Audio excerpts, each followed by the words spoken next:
Akhir-akhir ini lagi rame banget perbincangan tentang DPR, dan gue juga bakal ngomongin tentang DPR.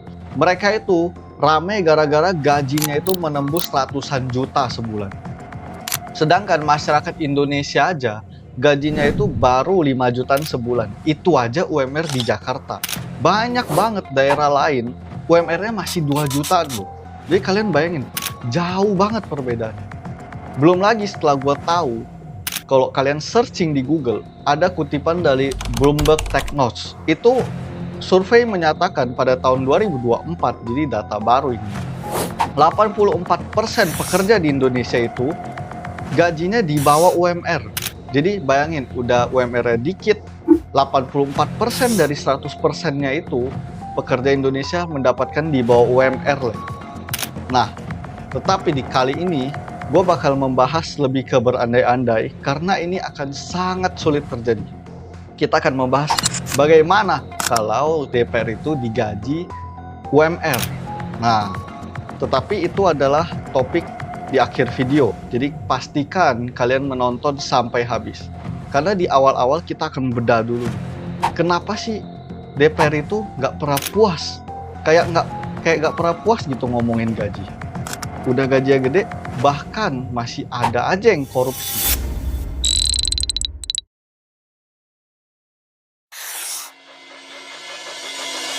Nah, coba kalian bayangin gitu, di ruangan sidang paripurna.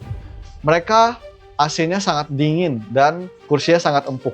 Ketika mendengar musik, spontanitasnya itu langsung berjoget. Sebenarnya nggak ada salahnya spontanitasnya langsung berjoget, karena musik daerah Indonesia tuh bagus kan. Dan enak didengar. Tapi yang menjadi masalah adalah ketika kita membandingkan sidang yang lain. Seperti membahas isu masyarakat. Spontanitas mereka bukan semangat, tetapi malah ada yang tertidur lah, ada yang bermain HP lah, ada yang bermain judi slot juga ada.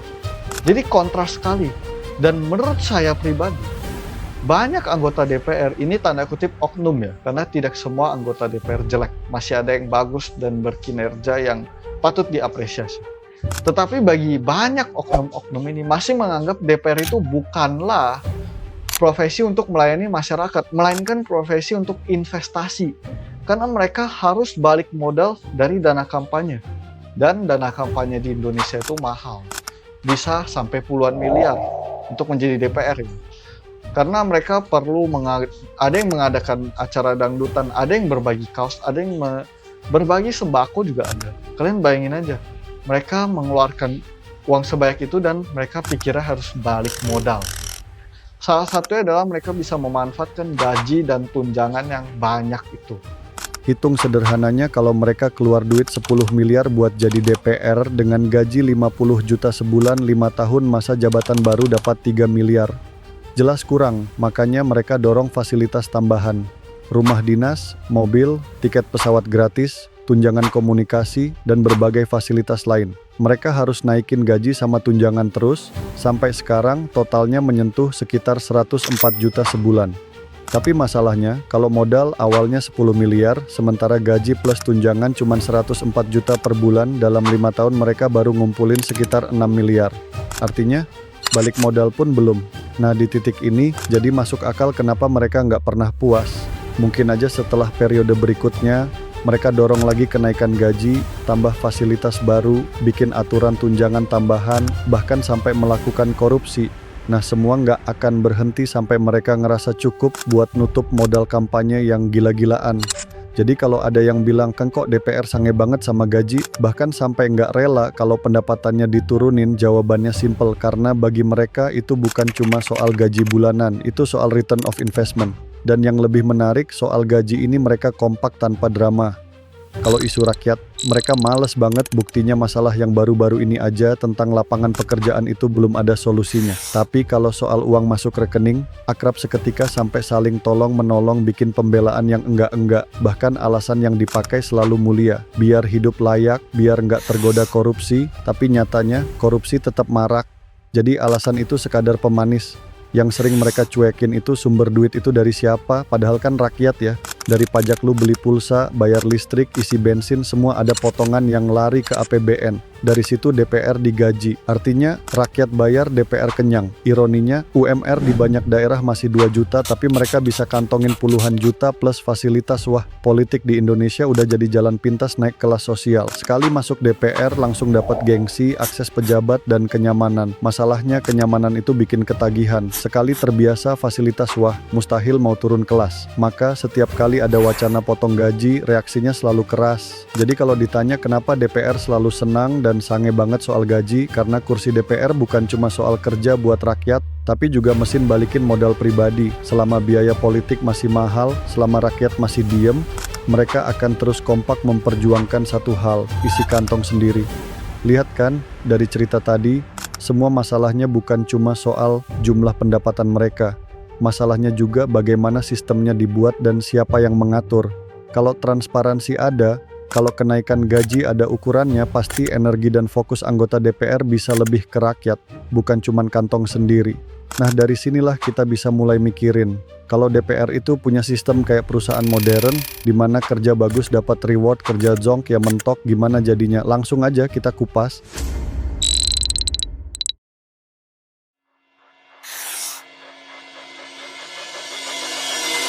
Coba kalian bayangin nih, Indonesia itu perusahaan yang sangat gede. Nah, CEO-nya itu siapa? CEO-nya itu adalah rakyat. Karyawannya itu adalah DPR itu sendiri. Kalau karyawan tidak kerja dengan baik atau kerjanya zonk gitu, tidak usah dinaikkan gaji, bisa-bisa malah dipecat. Sedangkan kalau karyawan yang kerja bagus, itu naikin aja gajinya dan naikin juga jabatannya. Tapi di dunia yang nyata ini, DPR tuh bisa naik gaji bareng-bareng. Kita nggak tahu bahkan DPR mana yang kerjanya bener dan yang nggak bener. Itu menurut gue sistemnya udah usang banget sih, harusnya diganti.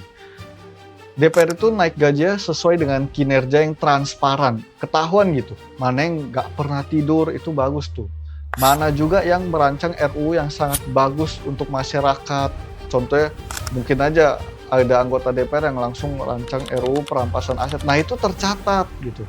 Mana anggota DPR yang menyerap aspirasi masyarakat dengan bagus, kontribusi dia mengawas pemerintahan sejauh apa gitu, kelihatan. Dan kalau Indonesia memang negara yang hobinya bikin aplikasi, kenapa nggak bikin aplikasi pengawasan untuk anggota dewan seperti itu? Kan bagus kan?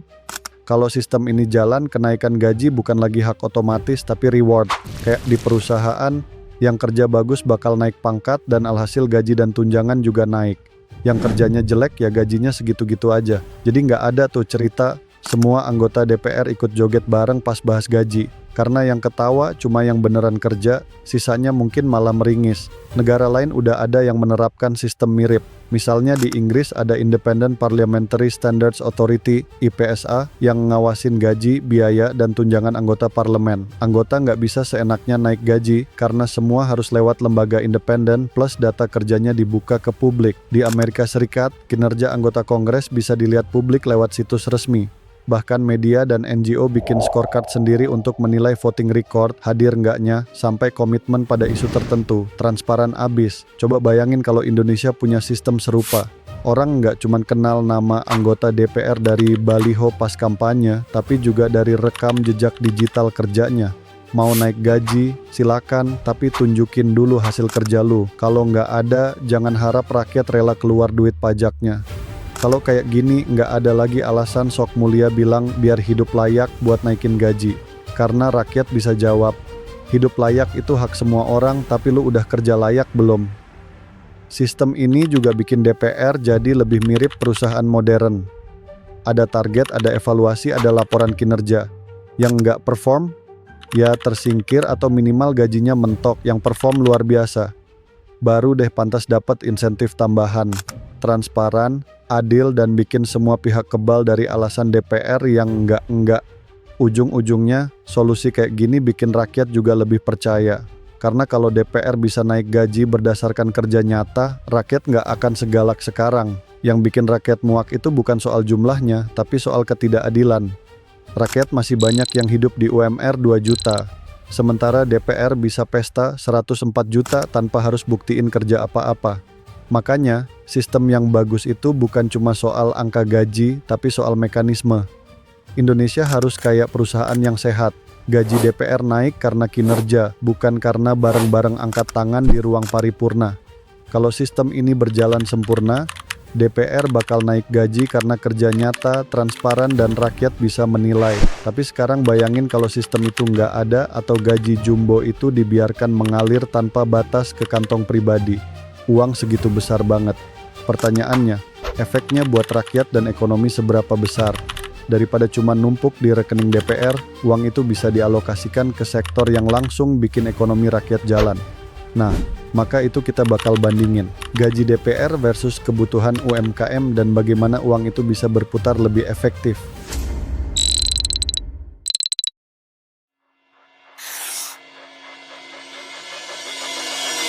Satu anggota DPR itu gajinya 104 juta setiap bulan. Kalau semua anggota DPR ada 575 anggota, yaitu dapatlah 575 dikalikan dengan 104 juta, itu sekitar 60 miliar rupiah per bulannya.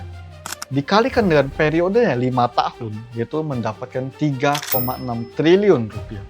Coba kita bandingkan dengan UMKM. Ini adalah tulang punggung Indonesia, karena 61% PDB nasional itu penopangnya UMKM. Dan gilanya lagi, UMKM ini menyerap tenaga kerja sampai 97%. Jadi kalian jangan heran ya. Itu usaha-usaha yang kecil yang kalian lihat di pinggir jalan tuh malah menyerap tenaga kerja yang paling banyak gitu. Nah, faktanya UMKM ini hanya membutuhkan modal 10 juta rupiah aja untuk meningkatkan nilai produksinya mereka. Alhasil pendapatan mereka bisa naik. Itu 10 juta bagi anggota DPR itu kan sangat kecil. Tunjangan beras kami cuma dapat 12 juta. Satu anggota DPR gajinya 104 juta rupiah per bulan. Kalau uang segitu cuma dipakai konsumsi pribadi, efek ekonominya ikut multiplier konsumsi sekitar 1,3 sampai 1,5 kali. Artinya 104 juta rupiah itu hanya menghasilkan 135 sampai 156 juta efek ke ekonomi. Kalau dikali 575 anggota DPR, totalnya per bulan cuma 77 sampai 90 miliar rupiah. Dalam setahun sekitar 0,9 sampai 1,1 triliun saja. Dari sisi tenaga kerja, kalau pakai hitungan kasar 200 juta rupiah output sama dengan satu tenaga kerja, maka hanya kurang lebih 5.400 pekerja per tahun atau 54.000 pekerja dalam 10 tahun. Skenario UMKM. Dengan 104 juta bisa jadi modal kerja buat 10 usaha mikro, 10 juta per UMKM. Kalau dikali 575 anggota DPR, setiap bulan bisa lahir 5.750 UMKM baru. Dalam setahun itu berarti 69.000 UMKM dapat napas segar. Kalau tiap UMKM yang dikasih modal bisa naik omzet rata-rata 80 juta per tahun. Total tambahan omzet ke ekonomi adalah 5,5 triliun per tahun. Dari sisi lapangan kerja, satu UMKM rata-rata nyerap 2 pekerja langsung, artinya 69.000 UMKM bisa nyerap 138.000 tenaga kerja per tahun. Dalam 10 tahun, 1,3 juta tenaga kerja terserap.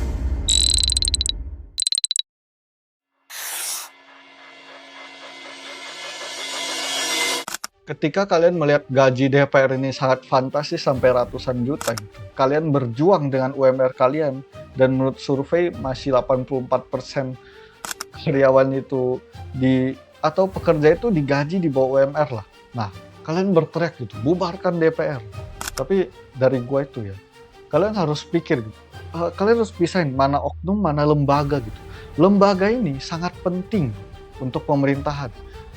DPR ini fungsinya itu kalau kalian mau tahu ya, itu membuat UU, mengalokasikan APBN, dan mengawasi pemerintah. Tanpa ini, lembaga ini sebenarnya juga bahaya. Karena gak ada yang bisa mengawasi pemerintah, gak ada yang bisa mewakili rakyat gitu. APBN juga bisa dialokasi asal-asalan, pemerintah juga bisa bikin UU sembarangan. Jadi sebenarnya yang berbahaya ini bukan lembaganya, tapi oknum-oknumnya ini yang harusnya dihapus dan dibubarkan. Bukan lembaga DPR ini, tapi oknum-oknumnya ini. Bayangin kalau satu perusahaan punya sistem evaluasi karyawan. Karyawan malas atau nyolong duit perusahaan, yang diganti orangnya. Sama di DPR, yang bermasalah harus diberi sanksi, dicopot atau diganti, bukan bubarin institusi. Karena yang salah bukan institusinya, tapi orang-orang yang berada di institusi itu. Jadi, kalau ada yang teriak bubarin DPR, jawabannya jelas, jangan buru-buru. DPR itu lembaga penting. Yang bermasalah bukan gedungnya, tapi oknumnya. Tapi tetap ada satu pertanyaan besar yang bikin banyak orang penasaran.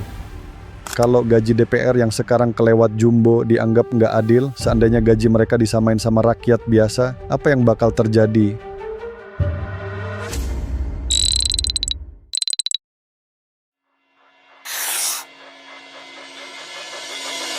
Bayangin nih skenario yang ekstrim, gaji DPR dari 104 juta diturunin jadi UMR gitu, UMR Jakarta lah, 5,5 jutaan sebulan. Mereka pasti shock kalau gaji segitu apa yang akan terjadi. Karena sebenarnya masih banyak anggota DPR itu masih mementingkan harta. Dan kalau gaji rendah, jelas mereka belum bisa balik modal, akibatnya beberapa anggota DPR bisa mencari pendapatan lain yang tidak resmi, seperti korupsi ataupun pungli. Gaji mereka tidak cukup, malah bisa bahaya. Dan menurut saya tidak ada salahnya kalau gajinya itu 2-3 kali UMR, karena banyak negara maju juga melakukan hal itu.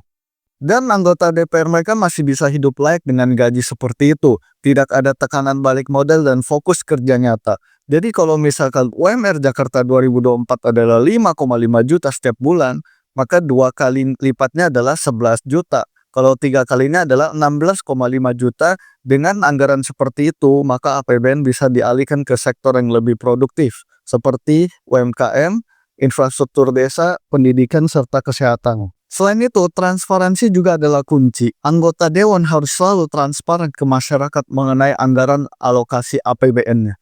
Reward dan punishment juga harus diterapkan. Kerja bagus, insentifnya naikin. Kerjanya jelek, gajinya tetap aja 2-3 kali UMR. Tidak ada bonus juga. Dengan sistem seperti ini, calon DPR akan lebih berhati-hati kalau mau mengeluarkan uang yang besar untuk kampanye. Mereka akan mikir berkali-kali karena rakyat sudah bisa menilai sistem dengan transparan. Tidak ada lagi motif untuk balik modal karena mereka sudah dibatasi secara pemasukan.